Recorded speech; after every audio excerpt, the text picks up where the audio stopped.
her. I do.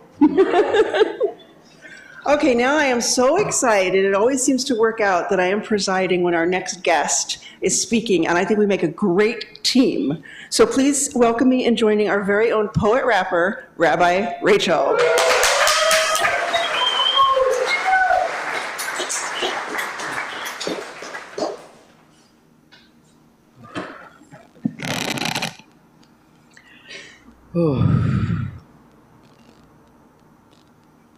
Thank you, God,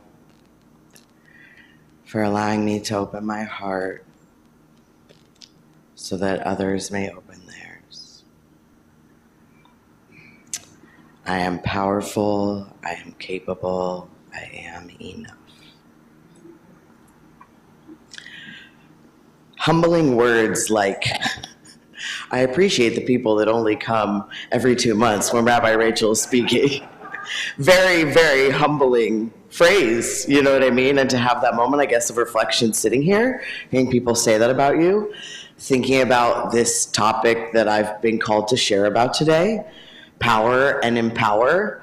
And I was thinking about that as those words were being spoken, that like, oh my gosh, all these people show up to hear what I have to say.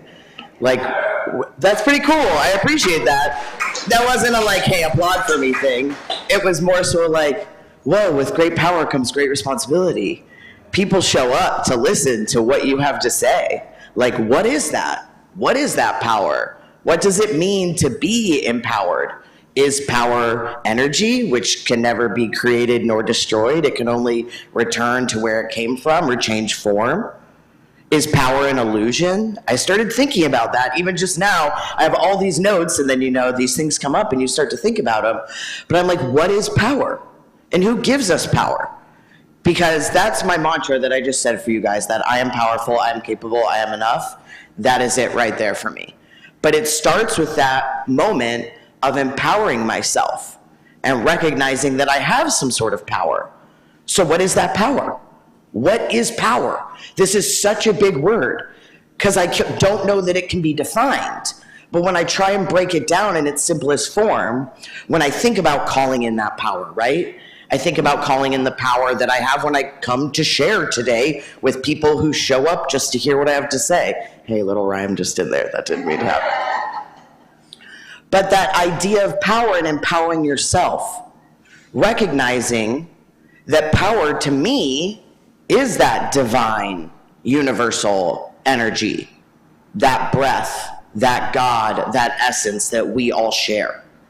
And when you recognize you have that essence inside of you, you know that's the power that you have. So you see yourself as one with whatever it is that's so much bigger than you, and then you know that you're empowered. But in order to receive that power, I believe we have to empower ourselves first. So in order to have any sort of external power, or illusion of external power, dun dun dun, we first must empower ourselves and say, how do I charge? What does that look like? The color of power, when we think of like our energy centers or our chakras, or in Kabbalah, Jewish mysticism, the Sefirot, my daughter is Sephirah. The color is yellow, like the sun. And I think about what a powerful color yellow is. If you see yellow on someone, it's bright.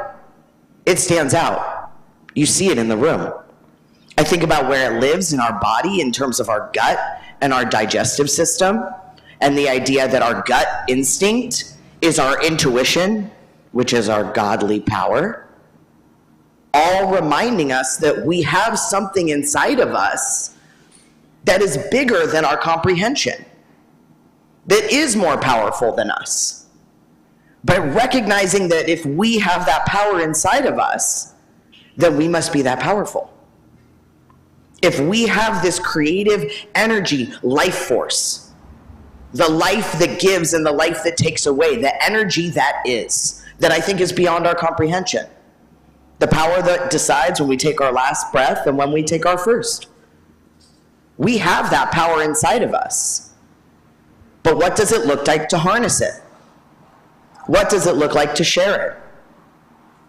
If we are sharing from a place of being empowered, with our divine essence, I believe that power radiates. I believe it's like a bright light energy ball that just makes other people glow up or just straight up magnetize to you. But I also believe that there's contrast and light and darkness. And we're in times where we're seeing the illusion of power. What does it take to be a person of power? What does that mean? We hear people say that they're in a powerful position. Who gives you that position? What does that look like? How do we serve a greater good? And are we choosing people that come from that place of their own empowerment? I think we're in big times of shift right now. And we have a lot more power than we recognize. And we give our power away to external sources, to anxiety, to worry, to stress, to things that don't serve us and our highest good. That we choose our energy and our power. We choose to say, you are worthy of my power. Or you know what? You're not. I'm going to reserve that for me. Because I am a divine essence. And I do have this power that's only inside of me. That I get to choose how I use it. And sometimes that means empowering ourselves. Personally, I think that's always empowering ourselves. I had the humble honor and privilege of officiating a bat mitzvah here yesterday, not in this space, but at Wailoa Park here on the island, with a girl I've been working with for almost 2 years now. And she's an awesome, awesome girl, and watching her go through this rite of passage and being able to hold space for her and to read the Torah that our ancestors have done. And I think about how women couldn't have bat mitzvahs or become rabbis, and here I get to stand as a female rabbi and help a young girl have her bat mitzvah. Very empowering, right? But part of her process that we go through for her bat mitzvah was she wrote a Devar Torah, like a sermon, similar to what I give here, but about the Torah portion for the week. And her Torah portion was Bereshit, which is talking about the creation, right? Our story of creation. And on the seventh day, God rested. And she had a quote in there that I thought was amazing. Her grandma is an attorney originally from Iran, who said that Shabbat was God's first labor laws. And I loved that, thinking about this idea of powering and empowering. That was the first time the divine was literally like, no, we command that you recharge, that you reset. You harnessing the power that I, as mighty source, give you is so much bigger and vast and infinite that I need you to take a day to just do nothing but charge up. Like a Tesla. I don't know. Does that equate? That's the brain I think of. Make it relatable. But that really resonated with me. This idea that we must empower ourselves in order to power anything. And I believe that we live in a time of hustle. I believe that we live in a time of work, miss out on all the experiences and life around you, and go, until you sit there and you're like, wait a second, I missed it all. It's all gone. When you go to traditional Orthodox Jewish households and they observe Shabbat, they don't even turn the lights off. They're reading books. They're chilling with their family. They're centered in that space. And they've done studies that prove they have way less illness and disease, long-term things like cancer, because we are that powerful. If you think about the human brain and the heart and the nervous system and all that, what? That's crazy. Like if you genuinely think about it, your body as a circuit, that something so much bigger than you gave you that in this form to do something on this planet right now. Whew, I'm getting hot just talking about it. I feel like I need to take my jacket off. It's too much power. But honestly, I think that's what we are being called to do right now with where we are at as people. I can't be the only one who is feeling that energy like this. It is not just Scorpio season, it is the world, people. Things are biblical. I remember standing up here 2, 3, 4 years ago and being like, we're in biblical times. Now I'm like, okay, look, see, it's like legit biblical. We're writing history right now in such a big way. I said to someone the other day, I didn't realize that I was part of the generation that would be the last generation to know what life was like without a cell phone. But when we think about history books, that's how it's going to go down. We don't think about ourselves in terms of that right now. I was talking the other day about a congregant of mine who passed, and she spoke at length about how she chose to be an ancestor. I think a lot of the time we forget our power here is we are in the process of becoming an ancestor. We are laying a path and a foundation for future generations to come. We are here with the power that our ancestors have given us, good and bad, to empower ourselves, to learn to do better, be better, and recognize our power. And when we come into that space of unwavering confidence, because you know that something is so powerful flowing through you at all times, we empower to power.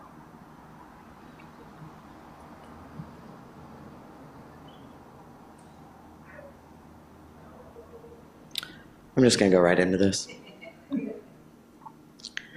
There are moments in life where we just have to know we have to rise up as others sink low. That we are the hero, the star of the show. We can choose to surrender, let go, and grow. It feels like history just seems to repeat. Our earth is crying as we cover her in DEET. We're right in the kitchen, but we can't take the heat. To take back our power may seem like a feat. Because life doesn't come all organized and neat.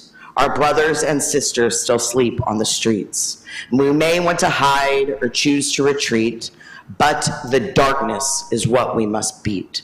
We deserve more. We're not pieces of meat. So it's time to stand up and rise to our feet. The change that is needed, we must complete. We can't put our head in the sand or hide under the sheets.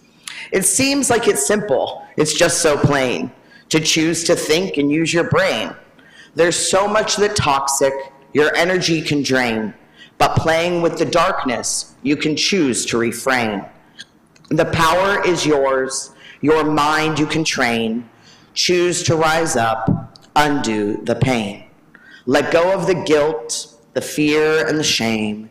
Choose love, the ego you tame. Just like the moon, life waxes and wanes. There's darkness on earth, a big giant stain. But from that chaos, you can choose to refrain and claim your power, stay in your lane. We must empower ourselves and give power to life. Pray for an end to all suffering and strife. From the misguided beings to the abused wife, to the one who is held at the end of their own knife. Sometimes it's tough, things get rough, and you feel defeated like enough is enough. But you must trust your power, you can handle this stuff. Life will be there to call your bluff. Sometimes it's just like that, you gotta cut through the fluff, and you can choose to resist, grumble and puff, or honor your strength and trust you are buff. Of course it's real, our power to heal, and we must trust this power, for time does steal. We must choose to use it, that is the deal. Life is an onion, the layers we peel. There's so much going on, so much to feel, much we can't see, the lies they conceal. But all we can do is let the divine take the wheel, summon our power, pray and kneel. Do unto others, give the needy a meal. We create our karma, our fate we seal. The power we have, the power to choose, to trust what is, win or lose. Life can be easy, we can just cruise, but that means we don't trust what we see on the news. I don't know why we're here in these powerful times. I don't know how it is that I channel these rhymes, but I know it's the message of the divine, and that this is my power, this voice of mine. This earthly stuff can flip on a dime, and next thing you know, we're standing in line, paying for others who committed the crime. But in the end, I think we'll be fine. If we empower and empower, let our rainbow light shine. Big change is upon us on our earth today, and I pray we all will continue to pray for peace and healing, come what may, for the power to help bring upon a new day, for the power to say what we need to say, to empower ourselves, our demons we slay, for trust in the power, it will all be okay, and to honor our boundaries, our choice, yea or nay. Finding our power, and with it we stay, for the next generation to help guide the way. Ditching devices, realizing they cray, finding the divine, choosing never to stray. Honoring our power, our debts we do pay. We have the power, for in the ground we don't lay. And the divine looking out, just being like, hey, power and empower. Mahalo. Namaste. Thank you, everybody. My jacket.